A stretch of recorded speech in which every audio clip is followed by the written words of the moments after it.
Peace be with you, everyone. Welcome to the channel. My name is Trevor. Very grateful to have you here. And today's video, I've got a recap of my weekly fragrance rotation from last week. So today, I believe, is the 27th. Gearing up here, moving into Halloween, spooky season. But earlier on in the week, about mid-October, I was wearing a handful of key fall fragrances for me, at least. A lot of Fougeres, a few subtle sweet notes as well, a lot of woody quality fragrances. So without further ado, I'm gonna get right in, starting off with Monday. Went with this one, delightful designer right here, Tumi's 19 Degrees. So this is kind of like a Tuscan leather take. You get this fruity, leathery quality in here, but then it also kind of slams a bit of that Aventus DNA in as well. So you get this kind of almost jammy, rosy, pineapple-y. I don't think there's any rose in here, but you get that fruity, like almost like red sweetness going on with the leather and the pineapple. Really delightful little fragrance here. It's a little bit basic for me. I chose to wear it because I was going to be at work. I'm working inside the building now, so my wearing choices are a little bit different. I used to be a lot more in tune with nature, but since I'm in close quarters at work now instead of out delivering, I've been kind of wearing a little bit more office safe stuff, and this one generally gets me a lot of compliments and goes over really well in terms of mass appeal. So Tumi 19 Degrees, prices on this one I've seen are coming down. The hype on it was pretty big last year, but definitely worth checking out now if you haven't. And then for Monday evening, came home, changed fragrance because the Tumi had somewhat died down after the shift at work, and wanted to retire with this little gem right here. Not really office safe or something that I was going to be wearing indoors, but a personal favorite of mine, one of my favorite scents in my collection, especially for this time of the year.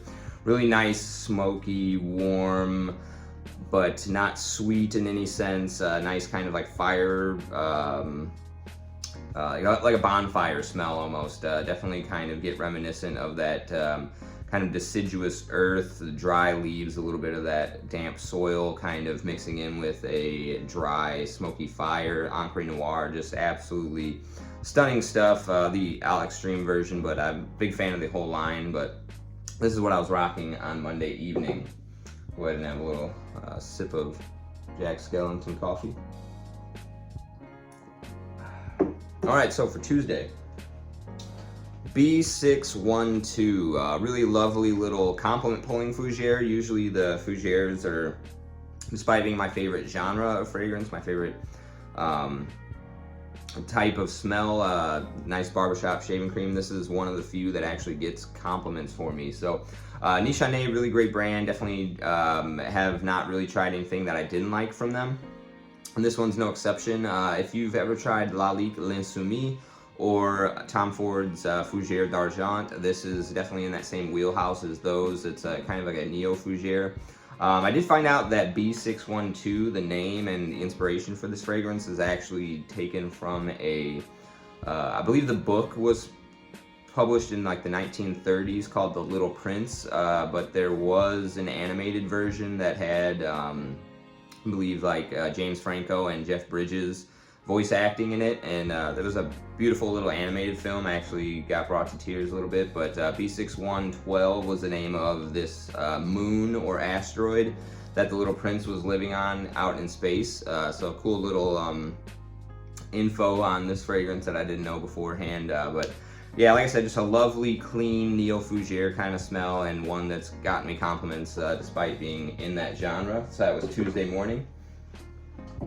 Tuesday evening, came home and retired with Bentley for Men Absolute. Really nice, kind of sweet, cedary, woody, soft, kind of like a cloud of sweet wood is what I like to describe this one as. It's supposed to be a clone of one of the Gucci Pour Hommes. I've never tried any of those personally, but the quality here and everything about this being only like $30, this is like a no-brainer for me, especially during the fall time. So really beautiful to retire with that one on Tuesday evening. Wednesday, this one I usually wait till it's a little bit colder out, but it was a cold day that day, so I was going into work at like 6:30, so hadn't really gotten time to warm up yet, so went with this one. This is The Tragedy of Lord George. Kind of gets a bad rap for having poor performance, but I actually get really good performance out of this one. Like I said, I went into work at like 6:30 and had a shower later on that day around 6:30 p.m. This one was still going pretty strong on my skin, and I really just love this bust cap. It kind of reminds me of the autumn season. I just imagine those like hunting lodges during this time of the year, having those big buck busts on the wall. So this kind of imagery, just like the hunting season, just comes together very well for me in the autumn. And this is reminds me of like a corduroy jacket, or you know, this, for some reason the texture that this fragrance gives off, it has this linear clothing cloth kind of feel to it. Otherwise just smells really clean, like a nice fresh out of the shower barbershop. There is this sense of like the steam that you get, not quite like in Penhaligon Sartorial, like a steam that you're ironing some clothes, but the steam like out of a fresh shower. There's a certain freshness to this, a little bit of that corduroy style texture that's hard to translate to unless you're just like feeling it on a corduroy jacket. But overall, this is another one that actually got me a compliment on Wednesday for being a Fougeres, so that's maybe something worth noting as well. And perfume by Alberto Morillas. So this is a little bit expensive. Price kind of fluctuates. It's kind of anywhere between like $220 and sometimes down as low as like $160. If you see it in that below 200 point price range, I think this one's definitely worth sampling, especially if you're a fan of Fougeres. This one of my favorites for the late autumn and winter season. Next, for Wednesday evening, came home and threw on Moschino's Toy Boy. By Wednesday afternoon, at night, it was kind of getting a little bit rainy, dreary, cold, windy. This one's perfect for that time of the year for me.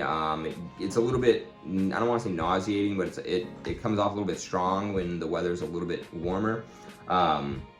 But as the air starts to cool and dry out a little bit and it's a little bit less humid, this one wears great for that kind of occasion. I get a little bit of like a plastic rose, some birdseed style notes that come in from the flax that gives it this really earthy quality, a very natural sense, but then the spices and the rose kind of give it this artificial latexy kind of sensation as well. So it does a good job of harmonizing like natural and artificial.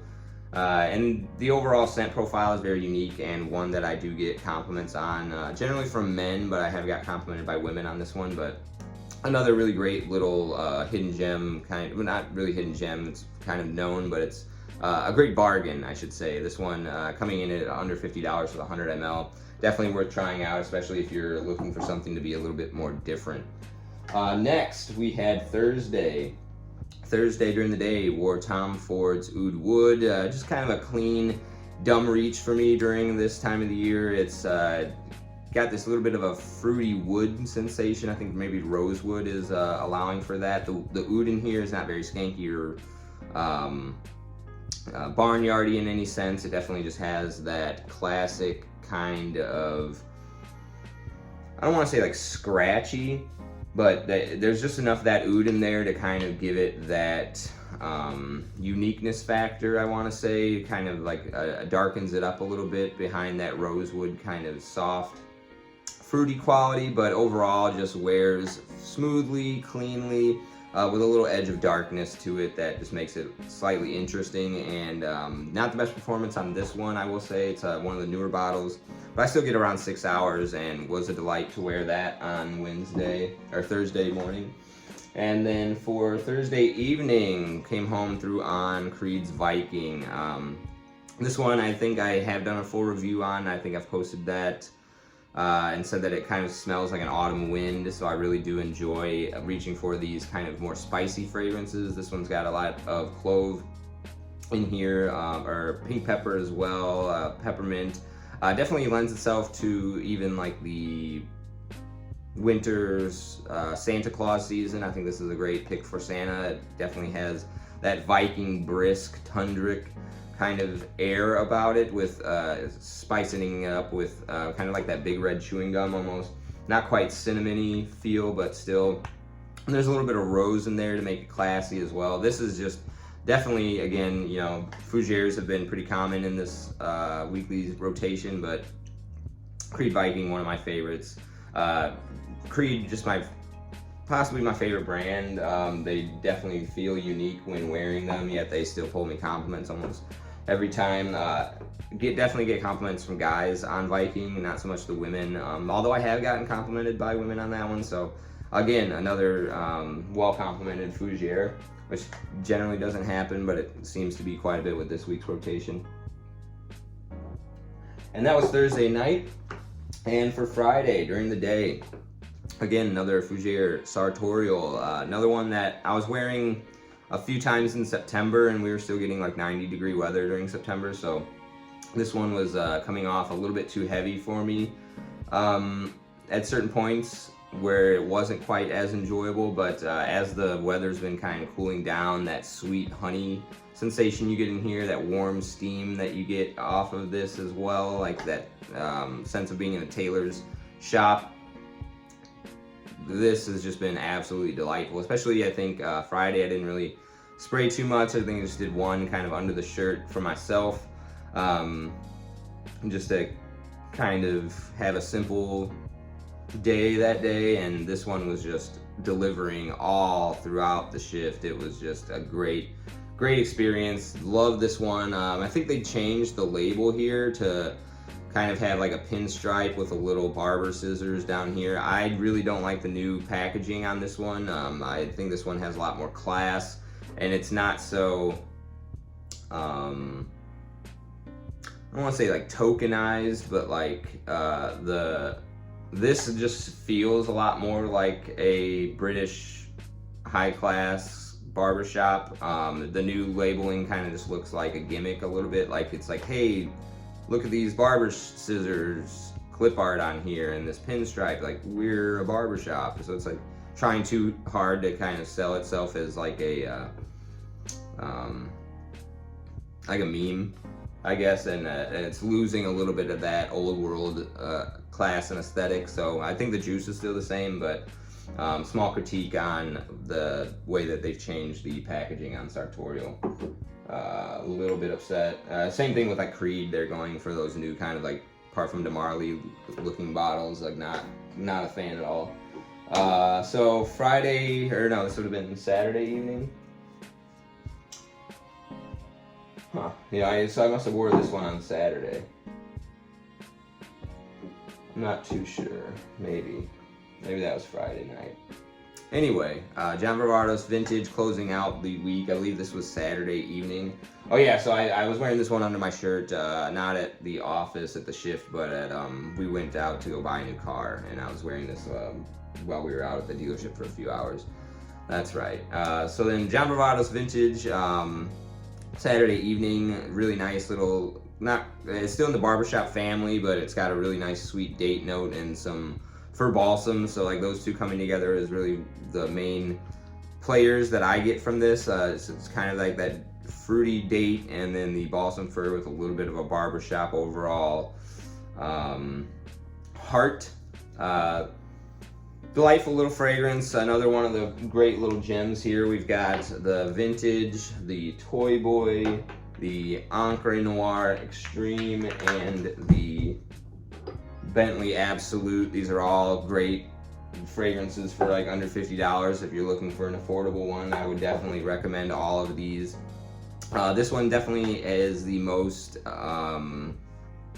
challenging, I guess, or like you got to be a little bit older to pull this one off. So I think that all of these aren't safe blind buys. I want to say they have an acquired taste, but I absolutely love them all, and this one's no exception. And you know, again, always have to thank Justin Copeland for putting us onto this one. I can't think about this fragrance without thinking about him. And then finally for Sunday, all day, all night, no different fragrance between day and night on Sunday, went with Amouage's Bracken Man. And again, like with the Creed Viking, just a nice spicy barbershop fragrance. Goes perfect with this time of the year, the way that the weather transitions are being cold in the morning, a little bit warm in the afternoon, and then cold again in the evening. This one has that nice barbershop fir or fern feel to it. You can see from the way that the deco on the bottle is emulating a fern, giving a nod to Fougeres, and then the heavy dose of clove in this one. it harmonizes super well with the autumnal air. And this one, if you've ever tried Houbigant Fougere Royale, this is very much in the similar ballpark. They capture the same feel, but this one's a little bit more well suited towards the cold weather because of that heavy-handed clove, which is what you get more so in the dry down. Whereas with the Fougere Royale, you get more of like a lavender chamomile feel, whereas this one kind of lends itself more into the warmth, spices, and the cloves as it begins to dry down. But they open up pretty similar, and really glad to have this one. Wouldn't go out of your way to try and hunt it down. They're rather expensive on the secondary market, and I think the Fougere Royale is a fine stand-in. So unless you're a big fan of Amouage and collecting their fragrances, wouldn't spend more than, you know, $350 for a full bottle of this, even though they're asking for $700 to $1,000, I think, if they do pop up. But really enjoyed wearing this one personally on Sunday, and looking forward to more so as the fall time begins to roll out. So let me know what you guys been rocking in the comment section down below. Let me know if there's any type of lists or specific fragrances from this weekly rotation that you'd like me to do an individual review on that I haven't already. And as always, I really appreciate you sticking with me to the end of the video. I'll see you in the next one. Take care.